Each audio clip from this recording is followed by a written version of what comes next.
Welcome to Dadograms. Today I'm going to teach you something that can help increase your focus and your productivity at work or in school or wherever it is you decide to use it. It's something that I used while I served in the Navy. We'll start out with a kind of a strange conversation I can remember having with a midshipman way back in the late 1900s when I was in college. She had a brilliant idea that I never ever forgot.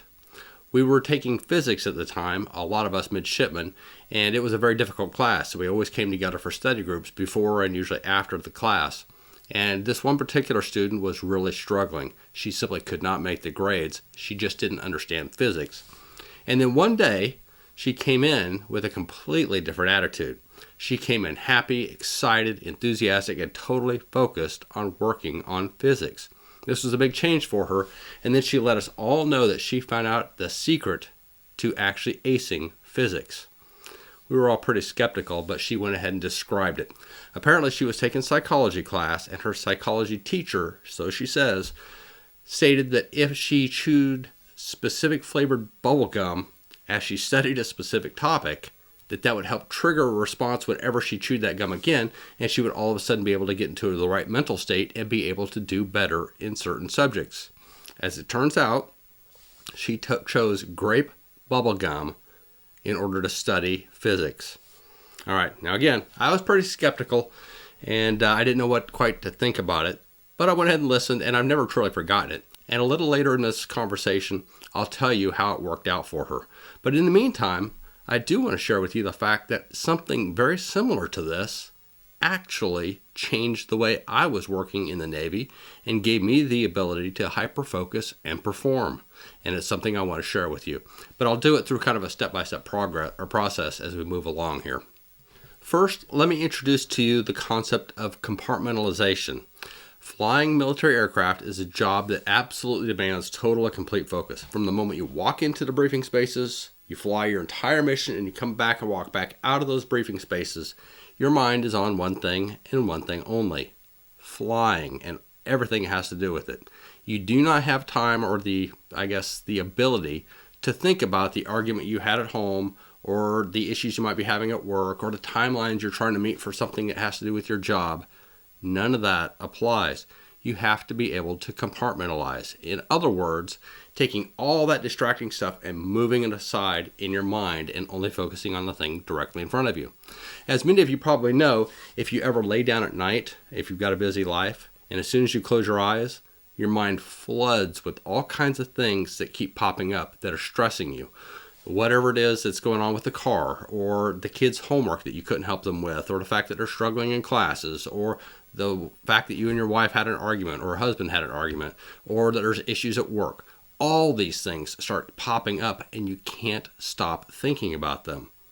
Compartmentalization gets at that. Quite literally, you see those things individually and you move them aside in your mind until they are all to the right or left of you and out of your mind. You're compartmentalizing them, you're locking them away, and then you're focusing on whatever the one main thing is that you need to perform highly on. In our case, it was always flying. Now, this wasn't exactly taught to us. This isn't something that they sat down and said, let us teach you this. What they did, though, was they kept us so busy in flight school, there was no way in hell we could think about anything except flying. From the moment we got up to the moment we went to sleep, and every instant between, there was nothing really but flying. Now, I only had a girlfriend at the time, no family or anything like that. And as it turns out, my girlfriend was a Navy pilot. And by the way, she was 450 miles to the east of me at the time. So I was able to pretty much continue to focus on flight school even when she was around or I was talking to her. But over time, you kind of get conditioned to when you're thinking about flying, you're not thinking about anything else. And again, later in life, when you get more mature and you have a lot more demands on you in squadron life, things begin to really weigh on you. You've got a lot of responsibilities.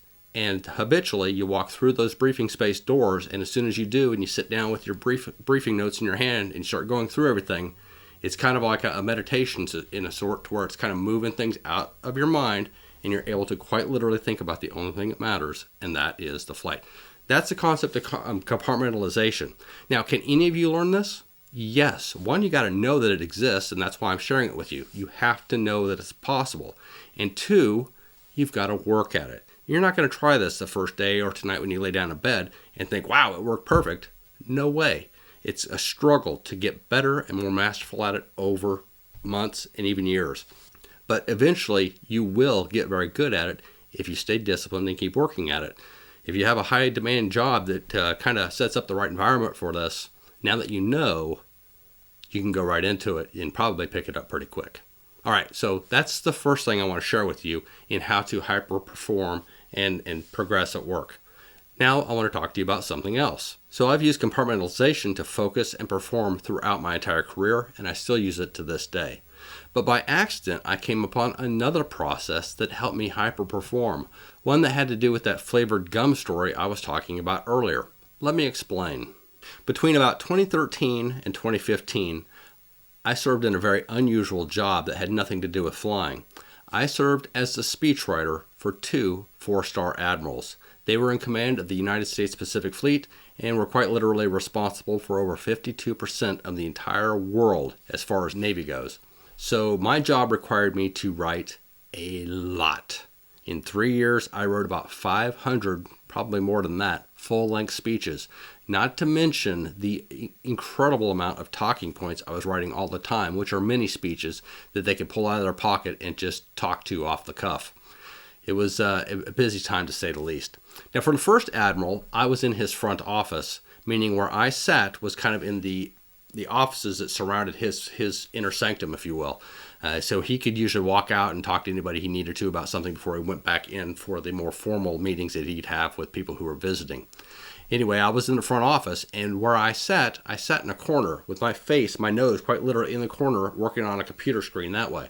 Nobody walked in front of me. Everybody knew what I was doing, so nobody was talking to me. They left me alone to focus on the hard job that I had of writing all those speeches.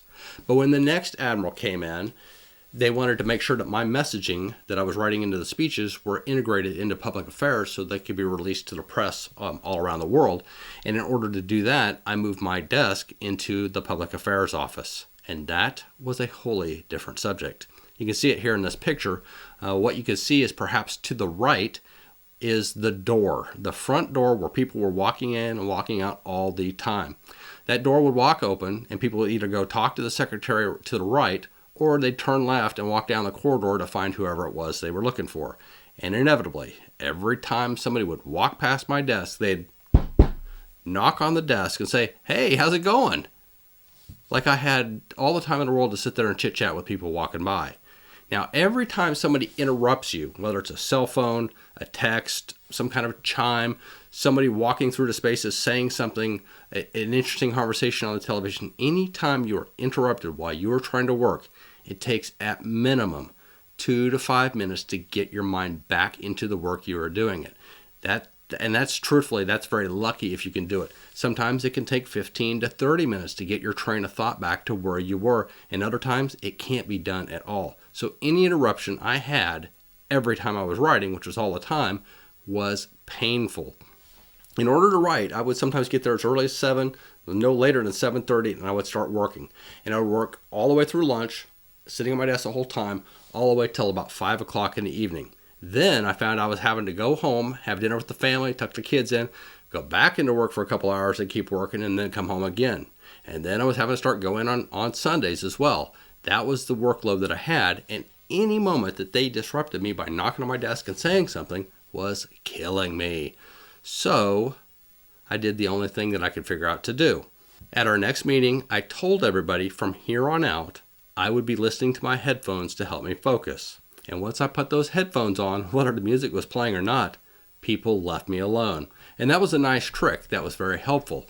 But I did play music while I was writing because I can actually do that. And I did notice that there were certain songs that when they played, I could focus extremely well. And other songs I just simply could not listen and do anything meaningful with a speech. So I had to rework my playlist in order to make the perfect one. But that it wasn't even good enough. It was helpful, but not as good as I knew it could be. So I did some research, and this is what I found. I found that they built a specific type of music for computer programmers. It's called dubstep.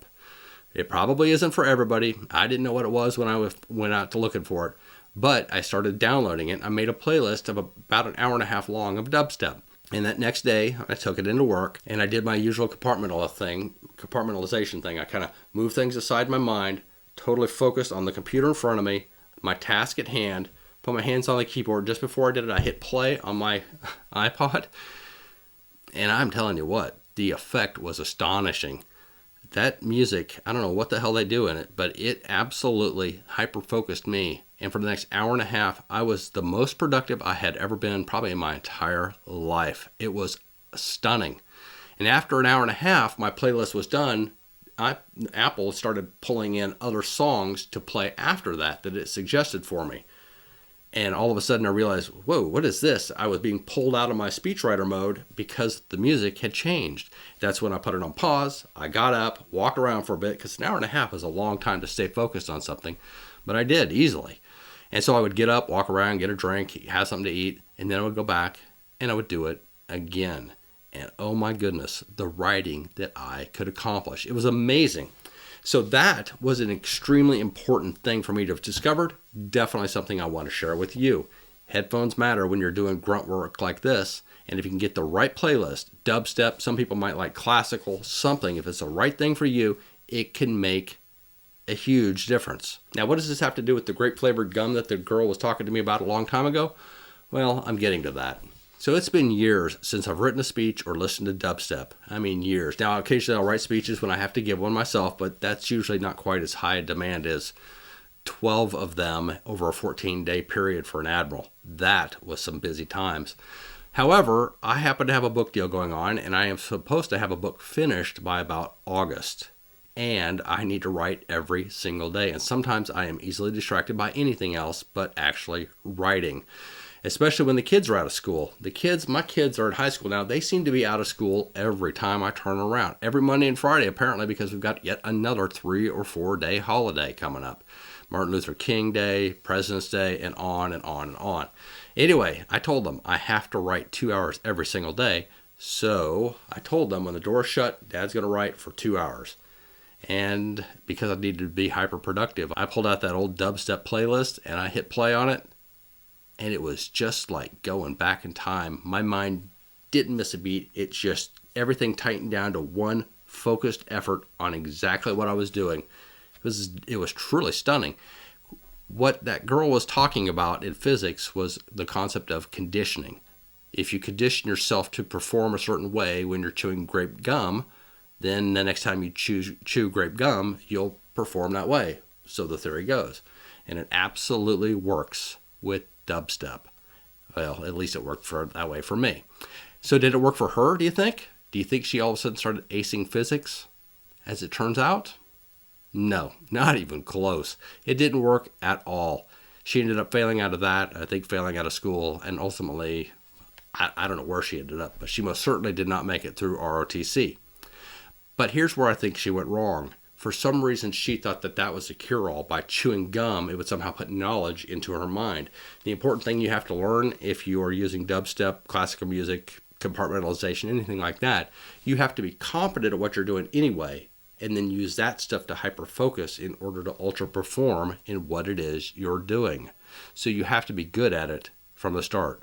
I am a good writer. I love to write. I've been writing forever. And so when I put those headphones on, it is a 10 times effort at least by me to get stuff done. And I truly do gain a lot out of it. All right, ladies and gentlemen, that concludes this Dadogram. I hope that you learned something from it. Remember, compartmentalization and conditioning yourself to be able to perform in the right environment at the right time.